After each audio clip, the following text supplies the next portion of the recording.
थि खोथाखौ नुयो जे बिपिएफआ फैयोब्ला हाग्रामा महिलारिया चिफ जागोन, इउपिपिएलआ फैला प्रमद बर'खौनो चिफ जाफिनगोन बायदि नुयो। दा बिजेपिआ चिफ मिनिस्टारखौ नुदों गोबां माने बोलो होनायखौ नुदों आरोखि बेबाराव पावाराव फैनायखौ।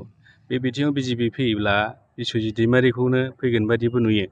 दा बिटिसिनि चिफ हिसाबै बिस्वजित दैमारिखौ बेसेबां जग्यता दं होननानै सानो एज ए चिफ जायोब्ला? आं पलिटिक्सआव रायजो खुंनायनि बेलायाव माने बिस्वजित दैमारि सारखौ आङो बिराद एक्सेप्ट खालामो आरोना।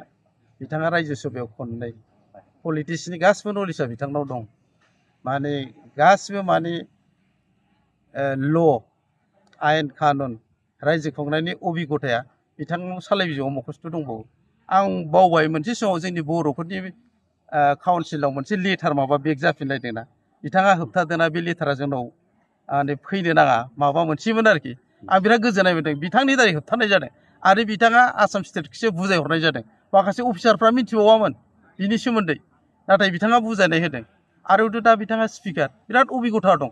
बिथांनि लाइफआ आदा आदि माने बे मा होनो पलिटिक्सजोंनो फैनाय, निस्सय बिथांनाव माने अभिगथाया दं। बिथाङा रावबो बुङैखाय दाखालि बुंबाय आयेना थिग जाग्रोनांगौ, सिस्टेमाव फैग्रोनांगौ, सिस्टेमाव लाबोखांबासो खामानि मावनो हायोना। जोंनाबोथ' गासिबो जिनिसा मोनसे लिरनानै दोननाय आयेन ल'जोंसो जायोना। जोंनि गामिफ्रावबो रायजो खुंनायाव थाखानाय लिरनाय गैखायाबा बिनिबा लिरनायानो गैखाया नों मा खालामनो बेबायदि होननाय जायो। दा एसे नुबावदों जेन'बा जोंनाव माने पन्सायती राज गैया, बिसिडिसि लेभेलाव खुंनाय जायो भिलेज डेभेलपमेन्ट कमिटिनिफ्राय। दा बेवहायबो बिथांमोनखौ एसे नुदां माने सिस्टेमाव लाबोनाय जाहाथे इलेक्सन खुङो बिसिडिसिफोरखौबो। बिदियाथ' सानसे थाखागोन। दा बेबायदि आखा फाखा मानसि फैयोब्ला साक्सेस जागोन, नङाब्ला जोङो खालि सिटआव गादियाव जिरायनानै बे गादिनि पावारखौल' बाहायबा मा जानो सिस्टेमखौ रोङाबालाय। दा बेनिखायनो आङो निस्सय आसा खालामदों बिथाङा फैयोब्ला जोङो डेभेलप जागोन आरो गासिबो खामानिया सिस्टेमजों जागोन।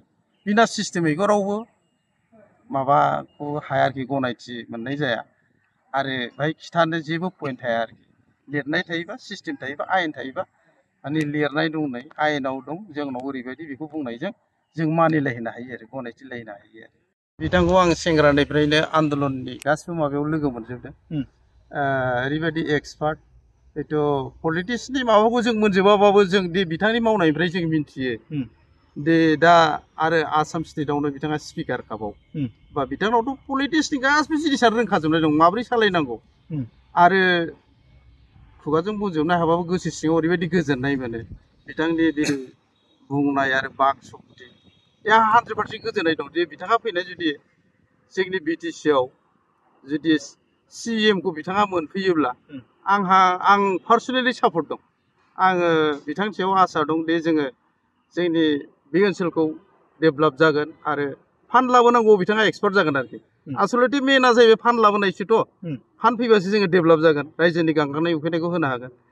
दा बिथाङा दासान्दि नैबे साननैसोनि आगोलाव ससियेल मिडियाआव नुनो मोन्दों दे मोनसे जोंहा बिटिसिआव मोनसे आयेन आफाद दानांगौ। बे आयेना मोनसे थायोबासो जों फान्ड डिस्ट्रिबिउसनाव माने मोजां जायो। दा नाहरदो बिथांनि खुगानिफ्राय खोनानाय जों मिथिबाय बिथाङा सासे एक्सपार्ट गोरों आरोखि। नङाब्ला जों रां थांफिननायनि सायाव मानो थांफिनदों जों बेखौसो मिन्थियोमोन आरोखि। नाथाय बिथाङा सिस्टेमनि सायाव बुंदों। दा सासे मानसिया जुदि सिस्टेम रोंगौबा बियो रोंगौ बेनि सायाव, आंहा बेबायदि फोथायनाय दं। बिथाङा जुदि फैनानै सिएम जाफैब्ला जोंनि बे काउन्सिल बिटिसिआव रायजो राजाफोरनि गांनाय उखैनाय निस्सय सुफुंनो हागोन आसा खालामदों। बिथाङा जुदि फैमारोबा खुब मोजां जागोन आरो आं बिथांनि सायाव आशीर्बाद गोरबोनिफ्राय जासिनाय थाबाय आरो।